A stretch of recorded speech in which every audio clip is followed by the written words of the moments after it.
Hi, everybody. My name is Carly Heinrichs, and I'm doing my presentation called The Cost of Chaos. Forgive me, I'm a little under the weather, so I sound, yeah. Anyways, so my presentation is based on how communities react in disaster situations, the way that they respond to incidents of flooding.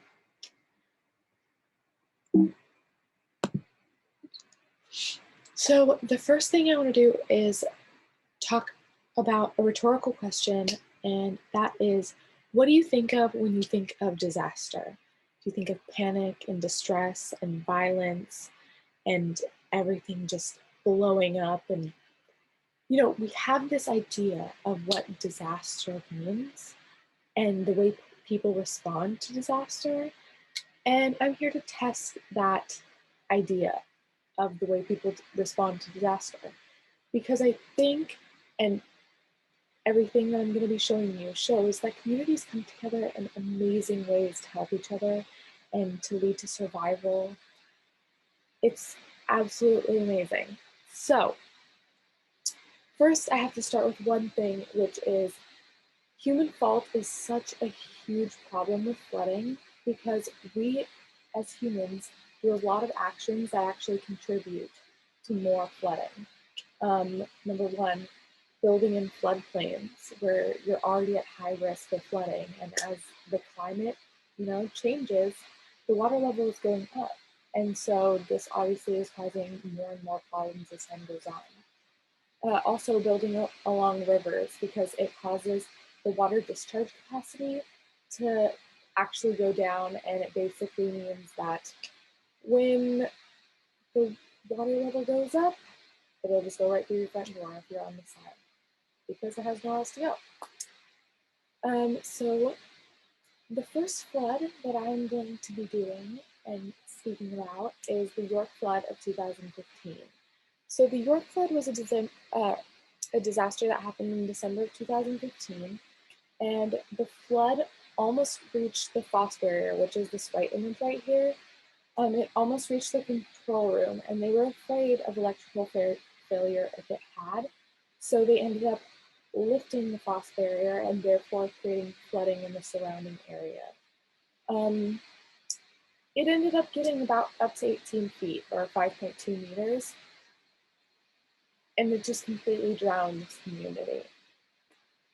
But there's more to it than that. Using the York flood, they did a study based on shared social identity, which is basically the term that refers to when people go through horrific things together, it bonds them. It creates this common sense of perceived fate, which means that they feel that they have something in common that's bigger than all their differences, and it brings them together.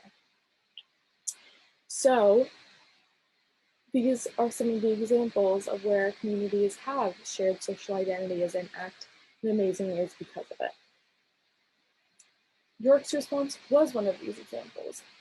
They ended up having 250 different resident members, along with 25 different volunteer groups, come to help, whether that was distributing food, distributing water, filling sandbags, distributing supplies, etc. The community came together and they rebuilt this community off the ground after something so horrific.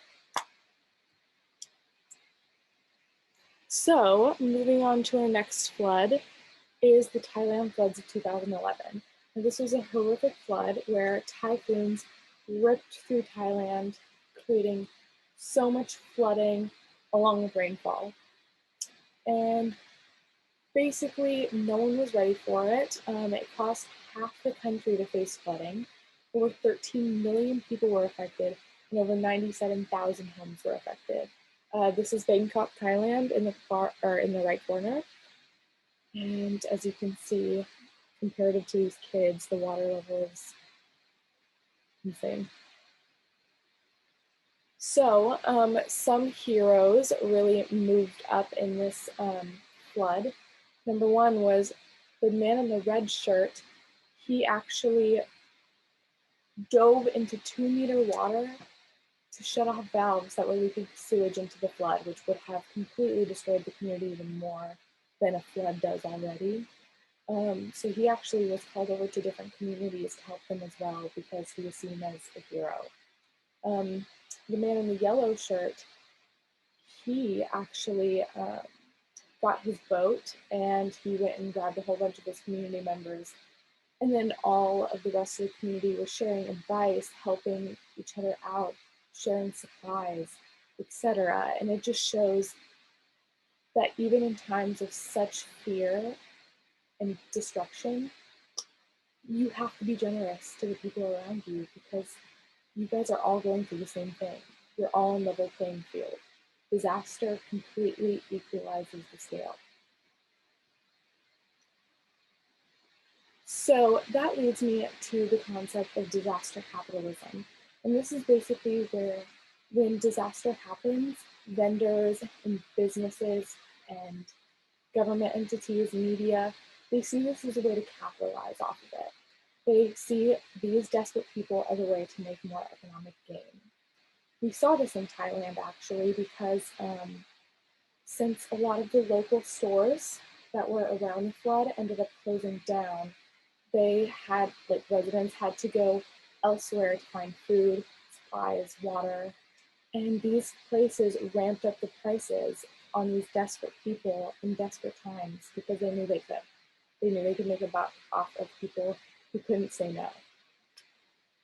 So that is horrific.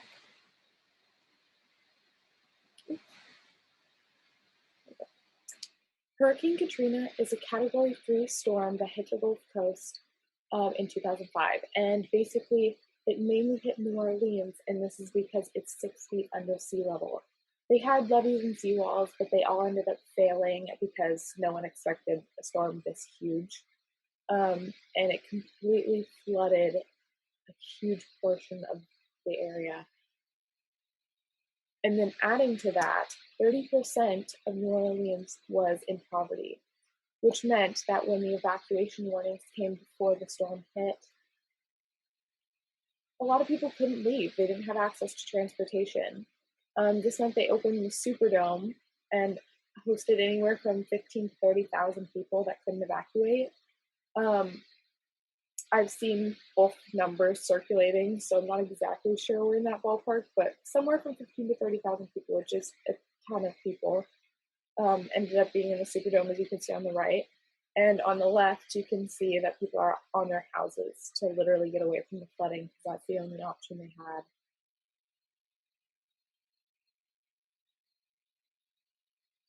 Also, the response time by the government was absolutely horrific.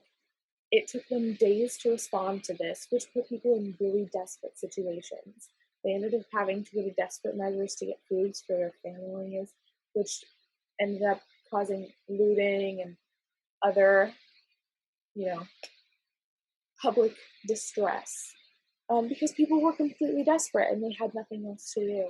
And they were forced with a lot of violence, whether it was by police or by officials. And it was a really huge problem. This leads to my next point, which is who I think should have the voice in these situations. Well, I think that a lot of officials go into speaking about things that they don't know enough about. And these people are going through exactly what is happening. They're the ones who should have the voice. They should have some direct input on what happens to their community. But that's usually not the case.